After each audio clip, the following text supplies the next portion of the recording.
Manger, bouger, c'est la santé. C'est la même chose dans la vie chrétienne. En tout cas, à en croire ce qu'on lit en ce qui concerne la première église à Jérusalem. Actes chapitre 2, versets 41 à 47. Ceux qui acceptèrent sa parole furent baptisés, et en ce jour-là furent ajoutés environ 3000 âmes. Ils persévéraient dans l'enseignement des apôtres, dans la communion fraternelle, dans la fraction du pain et dans les prières. La crainte s'emparait de chacun, et il se faisait beaucoup de prodiges et de signes par les apôtres. Tous ceux qui avaient cru étaient ensemble et avaient tout en commun. Ils vendaient leurs biens et leurs possessions, et ils en partageaient les produits entre tous, selon les besoins de chacun.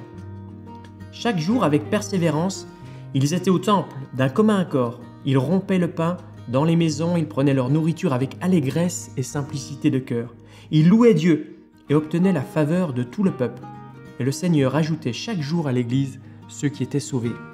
Il y avait de quoi manger dans cette église, se nourrir spirituellement, il y avait des enseignements, il y avait de quoi bouger aussi, il y avait de quoi louer Dieu ensemble, et il y avait, on s'en doute aussi, de nombreuses occasions de servir pour que toute cette vie puisse s'organiser.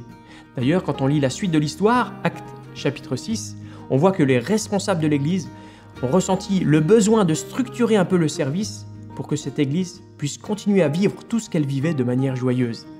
Toutes les églises ne sont pas les mêmes, ce texte n'est pas une norme, mais toutes les églises, corps vivant de Jésus-Christ, cherchent à célébrer la gloire de sa grâce en persévérant dans l'adoration, la communion, le témoignage, l'enseignement, le service.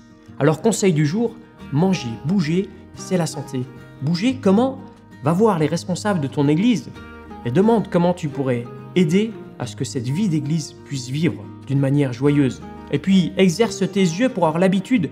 Quand tu rentres, par exemple, dans le local d'église, ne te limite pas à ça, mais regarde quand même, peut-être juste une chose, deux choses que tu pourrais changer pour que la vie soit plus simple pour les autres membres de l'église. Et si servir n'est pas une joie pour toi, prie, demande à Dieu qu'il puisse te transformer pour que ce soit joyeux. Et puis, n'hésite pas à servir de manière persévérante à côté de quelqu'un qui a de la joie en servant Dieu et les autres. Parce qu'à ce qui paraît, c'est un peu contagieux.